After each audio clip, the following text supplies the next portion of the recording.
আধার card নিয়ে আবারও নতুন একটি আপডেট চলে এলো। চালু হলো ভূ আধার কার্ড। হ্যাঁ, ঠিক শুনেছেন, এবার চালু হলো ভূ আধার কার্ড। হ্যাঁ, এবার চলুন দেখে নেক যে এই ভূ আধার কার্ড কী, এই ভূ আধার কার্ড কাদের করতে হবে, কেন করতে হবে। হ্যাঁ, সবই আজকে ভিডিওর মাধ্যমে দেখতে পাবেন। হ্যাঁ, তার জন্য ভিডিওটি একটু স্কিপ না করে শেষ পর্যন্ত দেখতে থাকুন। আর অবশ্যই আপনি চ্যানেলে নতুন হয়ে থাকেন তাহলে চ্যানেলটি সাবস্ক্রাইব করে পাশে থাকবেন। চালু হলো ভূ আধার কার্ড। এই ভূ আধার কার্ড কী, ভূ আধার কার্ড কাদের করতে হবে, কেন করতে হবে, সবই চলুন এবার দেখে নেওয়া যাক। ভারতবর্ষের নাগরিকদের জন্য আধার কার্ড অতি প্রয়োজনীয় একটি ডকুমেন্ট। বর্তমানে সমস্ত ক্ষেত্রেই আধার কার্ড ছাড়া চলে না। যে কোনো গুরুত্বপূর্ণ কাজের ক্ষেত্রে আধার কার্ড বর্তমানে অত্যাবশ্যকীয়। তবে শুধুমাত্র এখন ব্যক্তি বিশেষের জন্য নয়, জমির জন্য করতে হবে আধার কার্ড। আর একে বলা হচ্ছে ভূ আধার কার্ড। কীভাবে বানাতে হবে এই আধার কার্ড, এই আধার কার্ড বানানোর জন্য ঠিক কোন কোন ডকুমেন্ট লাগবে, কোন পদ্ধতিতে কীভাবে আধার কার্ড বানাতে হবে, সবটা রইল আজকের এই প্রতিবেদনে। সবটা জানতে অবশ্যই আজকের প্রতিবেদন মন দিয়ে দেখে নিন। ভূ আধার ডিটেলস 8/2024। বর্তমানে সমস্ত অফিসিয়াল ক্ষেত্রে আধার কার্ড কতটা গুরুত্বপূর্ণ সেটা আলাদা করে বলার নয়। আধার কার্ডে কোনো গাফিলতি ধরা পড়লে তার জন্য মুক্তি হয় ব্যক্তি সাধারণকে। আধার কার্ড সঙ্গে না রাখলেই নয়।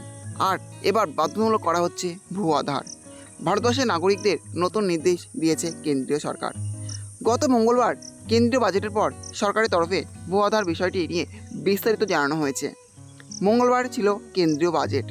আর এই বাজেটের সময় কেন্দ্রীয় সরকারের তরফে স্পষ্টভাবে জানানো হয় এবার গ্রামীণ এলাকায় অবশ্যই বাধ্যতামূলক ভূ আধার কার্ড।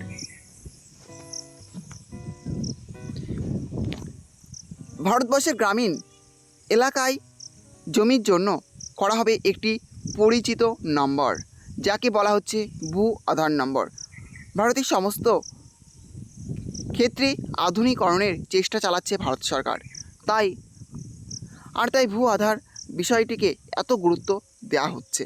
বলা যায় জমি সংক্রান্ত বিষয়গুলিকে ডিজিটাল মাধ্যমে রূপান্তরিত করা হচ্ছে। হোয়াট ইজ ভূ আধার 2024? ভারতের বিভিন্ন ক্ষেত্রে বর্তমানে ডিজিটাল ব্যবস্থাকে অনেক বেশি গুরুত্ব দেওয়া হচ্ছে, আধুনিক করার প্রচেষ্টা চালাচ্ছে ভারত সরকার। আর সেই প্রসঙ্গে চলে আসছে ভূ আধার বিষয়টিও। এতদিন যেখানে গ্রামীণ এলাকার জমিগুলির জন্য আলাদা কোনো নম্বর নির্ধারণ করা হয়নি, এখন সেই পদ্ধতিতে গুরুত্ব আরোপ করতে চায় কেন্দ্রীয় সরকার। এবার থেকে জমির ডকুমেন্ট প্রমাণপত্র ডিজিটালভাবে সংরক্ষিত হবে। জমির জন্য এই পরিচিত নম্বর সংরক্ষিত হবে ভূ আধার নম্বর হিসাবে। শহরাঞ্চলে সমস্ত জমি সংক্রান্ত ব্যাপারগুলিকে ডিজিটাল করার প্রচেষ্টা কেন্দ্রীয় সরকারের। সংশ্লিষ্ট প্রসঙ্গে কেন্দ্র অর্থমন্ত্রী নির্মলা সীতারমণ জানিয়েছেন, কেন্দ্রীয় সরকার জমিগুলির জন্য রাজ্যের সঙ্গে একযোগে কাজ করবে। ব্যবস্থা নেওয়া হবে জমি সংস্কার বিষয়ে। আর এটি প্রযোজ্য হবে গ্রামাঞ্চল এবং শহরাঞ্চল উভয়ের ক্ষেত্রেই। এর জন্য সময় দেওয়া হয়েছে 3 বছর। সরাসরি বলা হয়েছে সংস্কারের ক্ষেত্রে প্রয়োজনীয় ব্যবস্থা গ্রহণ করা হবে 3 বছরের মধ্যে। কীভাবে কাজ করবে ভূ আধার? সংশ্লিষ্ট ভূ আধার ব্যাপারটিতে কেন্দ্রীয় অর্থমন্ত্রী নির্মলা সীতারমণ জানান, এই জমি সংক্রান্ত যে সংস্কার ও কাজগুলি করা হবে সেগুলি শহর ও গ্রামাঞ্চলে যে কোনো জায়গাতেই হতে পারে। তিনি আরও বলেন, প্রক্রিয়াটির মধ্যে ব্যবস্থা থাকবে জমি সংক্রান্ত প্রশাসন পরিকল্পনা ও ম্যানেজমেন্টের।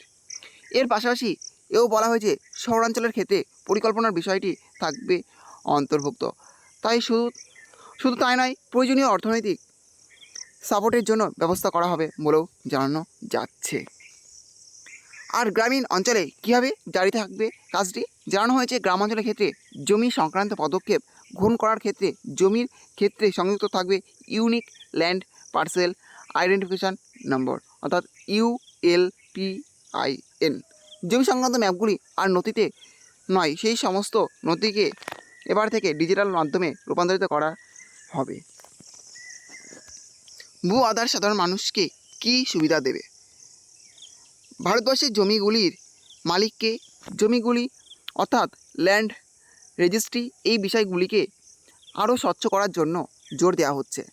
আর সেই পদক্ষেপের একটি প্রতিফলন হলো ভূ আধার। আর এই পদক্ষেপ বাস্তবায়িত হলে সাধারণ মানুষ অনেকটাই সুবিধা পাবেন বলে ধারণা করা হচ্ছে। সুবিধা হবে কৃষকদেরও, যার দ্বারা কৃষকদের ঋণ পেতে অনেকটা সুবিধা হবে।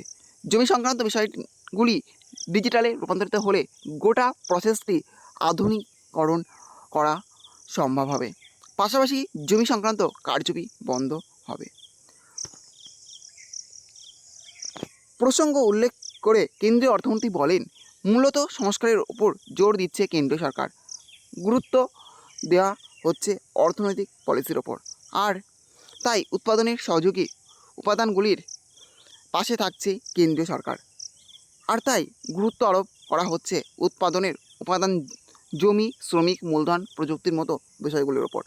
আর ফলশ্রুতি এই সকল পদক্ষেপ বিশেষজ্ঞদের মতে এই পদ্ধতি আরম্ভ হয়ে গেলে সারা ভারতবর্ষ উপকৃত হবে। তাহলে বুঝতে পারছেন, আধার কার্ড তো ইতিমধ্যে চালু হয়েছে, আর এবার চালু হচ্ছে ভূ আধার কার্ড, যেটা জমির জন্য। এটা কিন্তু বাধ্যতামূলক করা হয়েছে, আপনার জমি থাকলে কিন্তু করতে হবে এই ভূ আধার কার্ড। এখন দেখাই যাক যে এই ভূ আধার কার্ড কবে থেকে চালু হয়, আর এটা কিন্তু 3 বছরের মধ্যে কমপ্লিট করবে, সেটাও কিন্তু কেন্দ্র সরকার জানিয়ে দিয়েছে। এখন অপেক্ষা যে কবে এই ভূ আধার কার্ড চালু হয়, কীভাবে ভূ আধার কার্ড করতে হবে সবই এর পরবর্তীতে জানানো হবে আবারও। এই ছিল আজকের আপডেট। ভিডিওটি ভালো লেগে থাকলে অবশ্যই লাইক, শেয়ার এবং কমেন্ট করবেন, এবং এই ধরনের নতুন নতুন ভিডিও সবাইকে পাওয়ার জন্য চ্যানেলটা অবশ্যই সাবস্ক্রাইব করে রাখবেন।